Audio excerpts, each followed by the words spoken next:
दादा, अर्जुन सावे साहेब, राणे साहेब, जयकुमार रावळजी, सर्व पत्रकार बंधू भगिनींनो, मी सुरुवातीलाच पत्रकार परिषदेच्या निमित्तानं आपल्या सगळ्यांचं स्वागत करतो। नेहमीच्या दरवर्षीच्या अर्थसंकल्पीय अधिवेशनामध्ये किंवा इतर पण ज्या काही पुरवणी मागण्याचे अधिवेशन असतात त्या प्रथेप्रमाणे कॅबिनेट आणि चहापानाचा कार्यक्रम झाल्यानंतर पत्रकार परिषद मुख्यमंत्री महोदय घेत असतात आणि साहजिकच आता उद्याच्या तारखेला 3 तारखेपासून आमचं अर्थसंकल्पीय अधिवेशन सुरू होत आहे। आपल्याला सगळ्यांना माहिती आहे की उद्या आम्ही पुरवणी मागण्या ठेवणार आहे आणि 10 तारखेला अर्थसंकल्प सादर करणार आहे।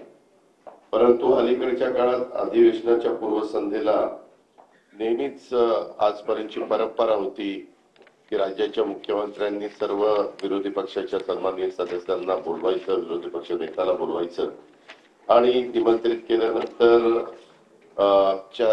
साधारण काय बाबा महत्त्वाचे प्रश्न आहेत, काय चर्चा करत विषयाची चर्चा करायची वगैरे साधक चर्चा होत होती। परंतु अलीकडं एक अलिखित प्रथेप्रमाणे चहापानाला न येण्याचा निर्णय घेतला गेलेला आहे। वास्तविक सरकार नवीन येत असतात, जनतेच्या मनात असेल ते जनता बदल करत असते, काही चांगलं काम केलं तर पुन्हा जनता त्या सरकारला पुन्हा संधी देत असते। असं असलं तरी देखील आम्हाला प्रचंड मोठ्या प्रमाणावर बहुमत मिळालेलं ही वस्तुस्थिती खरी आहे आणि आमचा सगळ्यांचा प्रयत्न महायुतीचं सरकार चांगलं चालावं, प्रश्न व्यवस्थितपणे त्या ठिकाणी सुटावेत या प्रकारे आमचं सगळ्यांचं कामकाज चाललेलं आहे। राज्यासमोरच्या महत्त्वाच्या प्रश्नांवर चर्चा पण आम्हाला विरोधी पक्ष नेत्यांची आणि सदस्यांच्या बरोबर करायची होती, परंतु त्यांनी भलं मोठं पत्र, यावेळेसचं पत्र तर आजपर्यंत जेवढे काही विरोधी पक्ष नेते होऊन गेले त्याच्यात सगळ्यात मोठं पत्र आज आम्हाला त्यांनी मुख्यमंत्री महोदयांना आणि सरकारला दिलेलं आहे। अधिवेशनाच्या पहिल्या दिवशी राज्यपाल महोदय देखील संयुक्त सभागृहाला अभिभाषण सादर करतील, नंतर पुरवणी मागण्या, अशा प्रकारचं आमचं ते कामकाज होणार आहे। आमची प्रत्येक गोष्टीला उत्तर देण्याची तयारी आहे।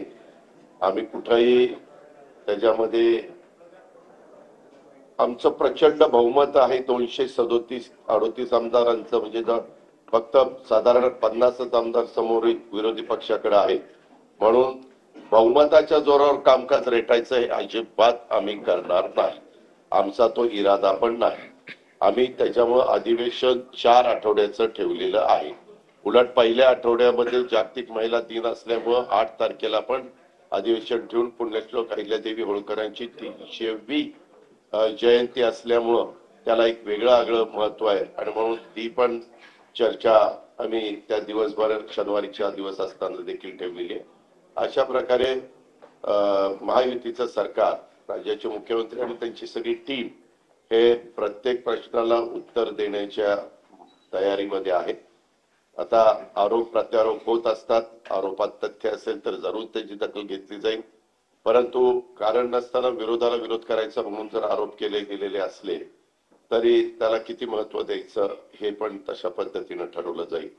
असं साधारण हे अधिवेशन चालवण्याचा मुख्यमंत्र्यांचा आमचा सगळ्यांचा विचार आहे। त्या प्रकारे अधिवेशन सगळे बिलं जी येतील ती पण बिलं चर्चेला यावी, त्याच्यात चर्चा साधक बाधक व्हावी, त्याच्यातनं काही चांगल्या सूचना आल्या तर त्या सूचनेचा पण आम्ही आदर करायला तयार आहोत। अशा या प्रकारे हे सगळं अधिवेशन पार पाडण्याचा निश्चय हा महायुतीच्या सरकारने केलेला आहे। धन्यवाद।